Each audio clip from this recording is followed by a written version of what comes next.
안녕하십니까. 프레시안 박영기입니다. 노잉 얼스 6번째 시간인데요.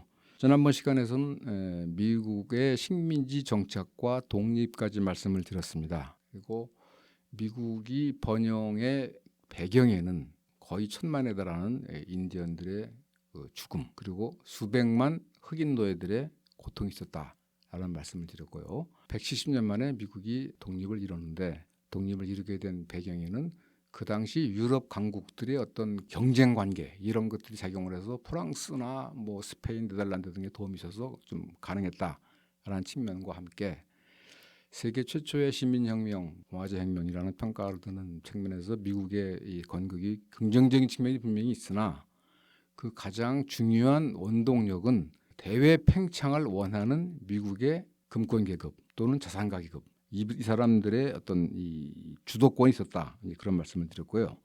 오늘은 이제 미국의 독립 후에 어떻게 서부로 확장했는가, 그 얘기를 말씀드리도록 하겠습니다.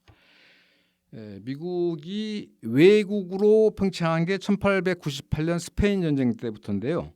그러니까 1790년, 그러니까 미국이 독립하고 나서 약 한 100년 동안은 북아메리카 대륙을 정복하는 과정이었습니다.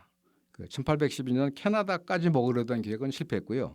100년 동안 이제 북아메리카 대륙 내부에서의 팽창에 대해서 말씀을 드리려고 하는데, 쉽게 말하면 그 100년 동안 이 영국계를 중심으로 한 미국 사람들이 미국 북아메리카의 광대한 토지와 자원, 이거를 정복해 가면서 자유와 번영, 그리고 사회적 안정을 이뤘다는 거죠. 너무나 많은 자원이 있기 때문에 이 가난한 사람들도 얼마든지 열심히 일하면 부를 이룰 수 있었기 때문이죠. 미국이 얼마나 폭발적으로 성장했는가를 보여주는 한 가지 좀 자료를 말씀드리려고 하는데요. 1790년, 그러니까 독립 직후에 처음으로 미국이 인구 조사를 했다고 합니다. 그 당시 북아메리카의 유럽인 인구가 390만 명이었어요.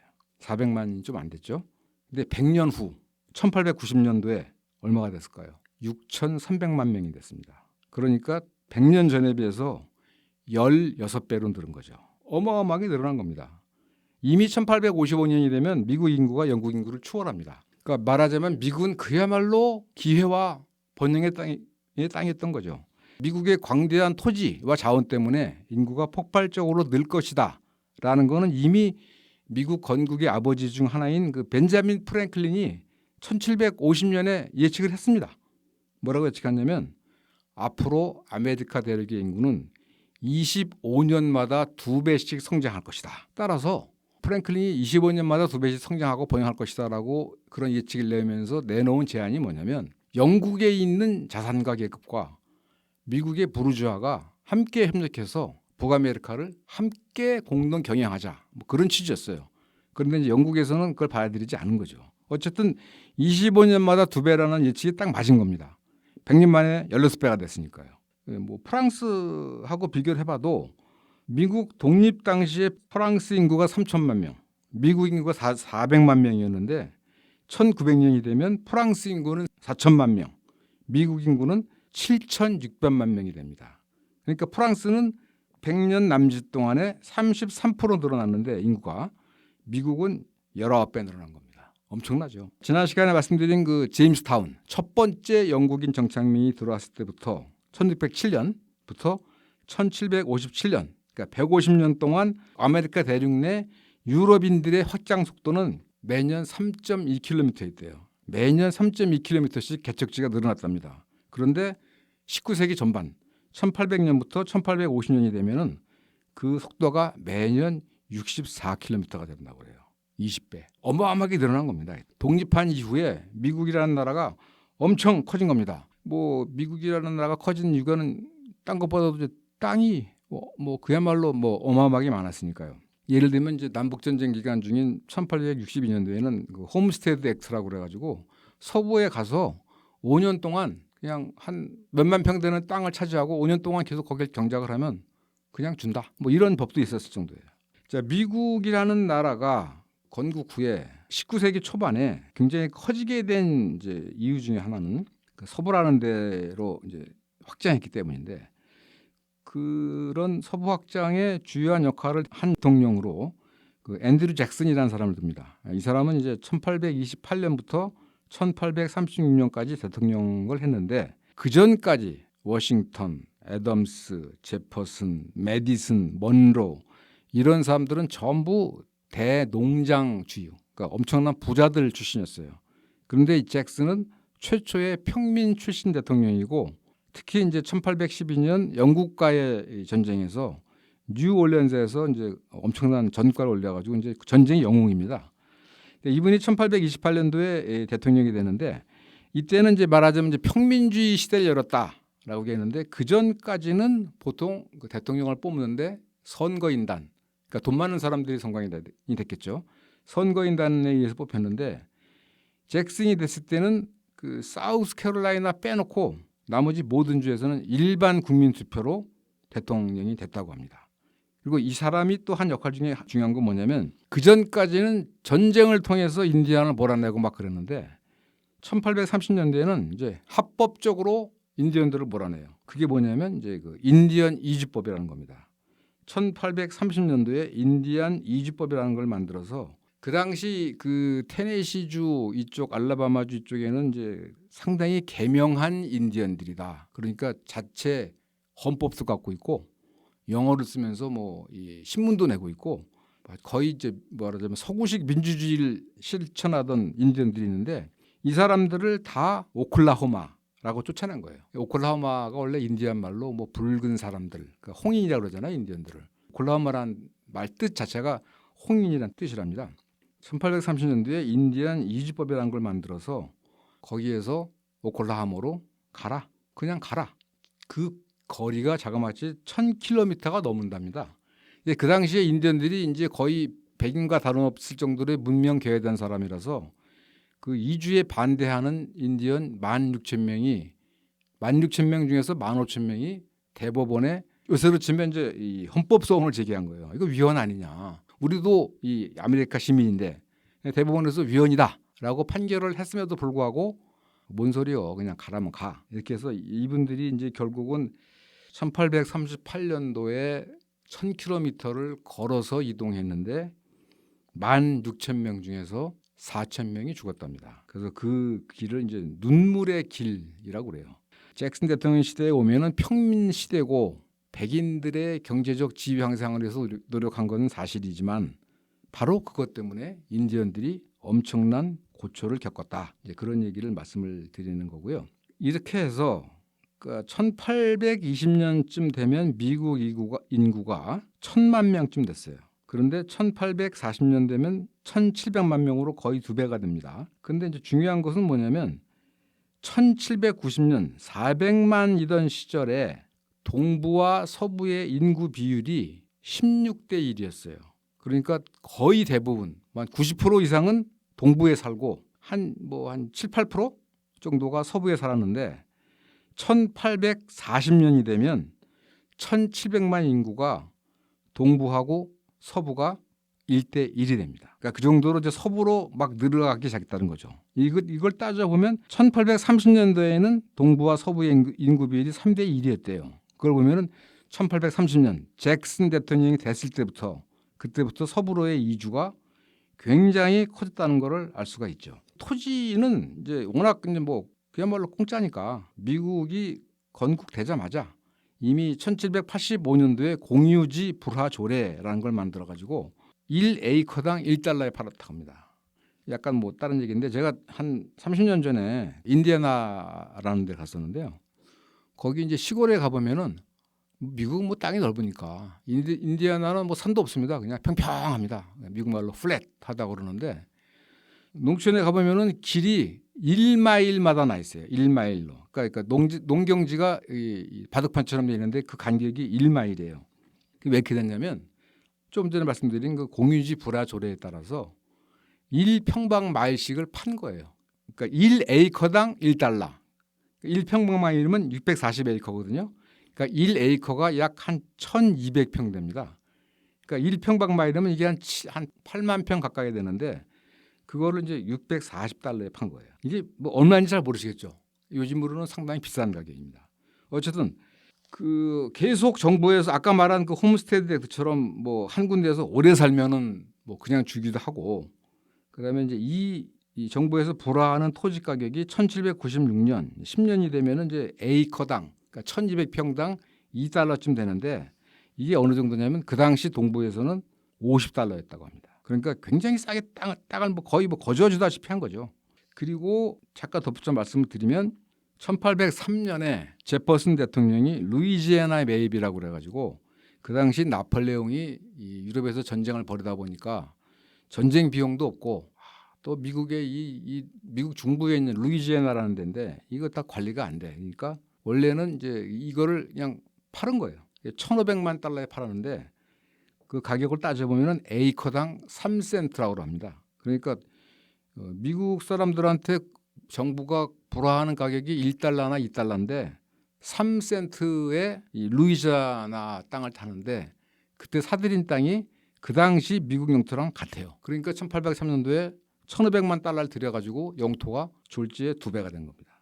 그리고 이제 1819년도에는 그 플로리다 땅을 또 뺏어가지고 이제 커진 겁니다. 이런 식으로 미국이 계속 서부로 이제 확장을 했는데요. 확장을 하면서 어떤 미국의 대외 정책이랄까 그런 것들을 이제 확정을 해나가기 시작합니다. 이제 중요한 게 이 먼로 독트린이라는 것하고 명백한 운명이라는 건데, 이 부분을 좀 설명을 드려야 될 것 같습니다.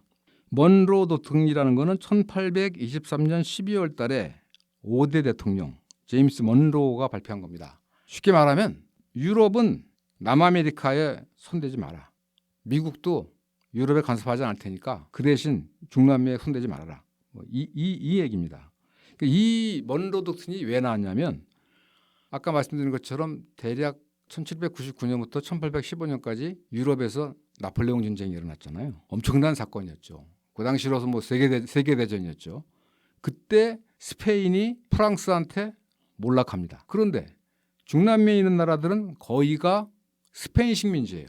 브라질 빼놓고, 브라질만 포르투갈이죠. 그러니까 거의 뭐 무지공산이 된 거죠. 그렇게 해서 대략 1820년부터 남미 국가들이 독립하기 시작합니다. 그런데 미국이 보기에 이 나폴레옹 전쟁이 끝나면 유럽의 강대국들이 다시 중남미 국가들에게 눈독을 들이지 않을까, 이를 걱정한 거죠. 그러니까 중남미는 우리 뒷마당이야, 건드리지 마라는 뜻에서 이걸 발표한 거예요. 그럼 뭐 좀 읽어보면은, 유럽의 그 어떤 국가도 아메리카를 식민 대상으로 삼아서는 안 된다. 이러한 시도는 우리의 평화와 안전에 대한 위협으로 간주한다. 미국은 유럽 열강의 식민지에 대해 일절 간섭하지 않을 것이며, 유럽 열강 역시 아메리카 대륙의 내정에 간섭하지 말아라. 이런 얘기입니다. 그러니까 우리는 이쪽 아메리카 대륙에서 우리끼리 놀 테니까 유럽은 여기 간섭하지 말아라는 뜻이고, 또 다른 뜻으로는 아메리카 대륙은 미국의 세력권이다 라는 선언을 한 겁니다.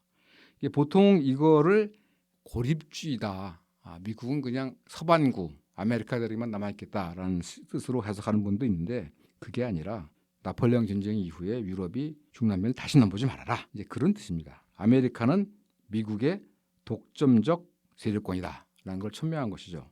근데 사실 실제로는 그때까지만 해도 미국은 농업국가였기 때문에 독립한 1820년대에 독립한 중남미 국가들은 영국의 경제권 안에 있었어요. 영국이 뭐 경제적으로는 그 당시까지 세계 최강이었으니까 영국의 교역권이었던 것이었고, 미국이 실제로 중남미에 대한 경제적 지배권을 확보한 것은 1898년 스페인 전쟁 이후입니다. 그러나 어쨌든 건국 40년 만에 아메리카 대륙은 나의 세력권이요, 이런 정도의 그 강대국 지향 선언을 한 것은 대단한 거라고 할 수 있겠죠. 그 다음 더 중요한 거는 이제 이게 명백한 운명이라는 얘기입니다. 명백한 운명이라는 거는 이후에 미국이 세계적으로 팽창을 하면서 자신의 행동을 정당화하는 논리인데요. 이거는 존 오설리반이라는 미국의 언론인이 1839년과 45년 두 차례 걸려서 얘기하는 건데, 쉽게 말하면 미국의 팽창은 신이 정해준 운명이다. 그러니까 미국의 팽창은 누구를 정복하려는 게 아니라 신의 섭리를 전파하기 위한 것이다. 신의 섭리란 뭐냐? 자유의 확대다. 그런 얘기입니다.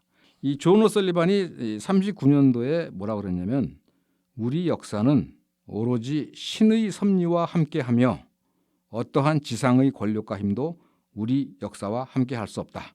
그다음에 1845년에는 텍사스는 우리의 땅이다. 매년 증가하는 우리 수백만 국민의 자유로운 발전을 위해 신이 허락하는 대륙으로 팽창하는 우리의 명백한 운명이다.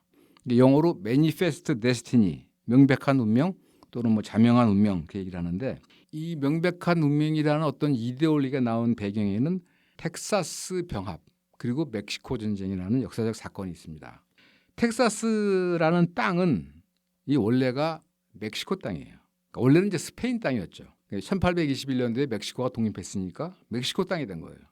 그런데 거기에 백인들이 슬금슬금 들어가서 정착하기 시작한 거예요. 그러다가 결국은 1836년에 백인들만의 공화국을 만듭니다. 텍사스 공화국. 여러분들 혹시 그 알라모 요새라는 거 압니까? 알라모 요새? 알라모 요새라는 영화가 옛날에 굉장히 유명했는데, 텍사스에 미국인들이 들어와서 자꾸만 살금살금 이제 세력을 키워가니까 이 멕시코 쪽에서는 야, 너희들 그 멕시코 땅 안에 있는 사람들이 시민이니까 멕시코 땅을 따라라. 개신교 믿지 말고 가톨릭으로 개종해. 이런 등등의 요구를 하다가 말을 안 들으니까 군사적으로 침공을 한 거예요. 알라모 요새에서 백인 정착민 수백 명이 저항을 하다가 모두 죽습니다. 그 이후로 이제 그 뭐 알라모를 잊지 말자. 이런 얘기들이 뭐 미국인들 사이에서 회자가 되는데, 어쨌든 텍사스 사람들은 1836년도에 멕시코랑 다시 전쟁을 해가지고 독립을 합니다. 그리고 텍사스 공화국이라는 별도의 국가를 만들어요. 근데 이 텍사스 공화국은 노예제, 그러니까 남부는 노예제, 북부는 자유주잖아요. 노예제 주였어요. 미연방에 가입하겠다. 그러는데 북부에서는 좀 껄끄러운 거예요. 이 노예제 주수가 들어오면 안 되는데. 그래서 계속 받아들이지 않습니다. 그러니까 1836년부터 1845년까지 텍사스는 별도의 공화국이었어요. 그래서 이제 텍사스주의 별명이 론스타 리퍼블릭이죠. 별 하나 있는, 그러니까 별 하나 있는 공화국이다. 대부분의 대통령들이 텍사스를 받아들이는 거를 이제 특히 이제 북부주들이 반대를 해가지고 받아들이지를 않았는데, 1845년도에 제임스 포크라는 사람이 딱 나와가지고 이건 우리 명백한 운명이야. 합병시켜버려. 이게 그래서 이제 그 존 오설리번이 말한 매니페스트 데스티니가 그때부터 이제 유명해진 거예요. 텍사스를 미국에 합병을 하는 것과 동시에 멕시코랑 전쟁을 벌입니다.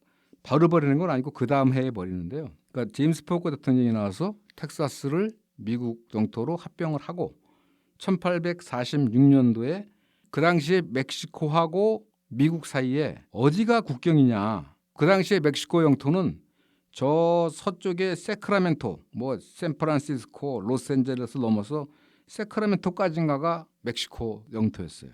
근데 그 당시에 그러면 텍사스강 쪽의 영토가 어디가 경계가 돼야 되느냐를 놓고 서로 이제 말이 달랐는데, 어쨌든 미국 쪽에서는 멕시코가 먼저 침략을 했다는 이유로 공격을 해가지고 약 한 1846년부터 1848년까지 전쟁을 벌입니다. 그 당시에 뭐 매사추세츠 주 같은 경우에는 이제 반대를 했다고 그래요. 그렇게 자꾸만 서부를 늘리면 노예제가 확대될 것이다 해서 반대했다고 그러는데, 어쨌든 이깁니다.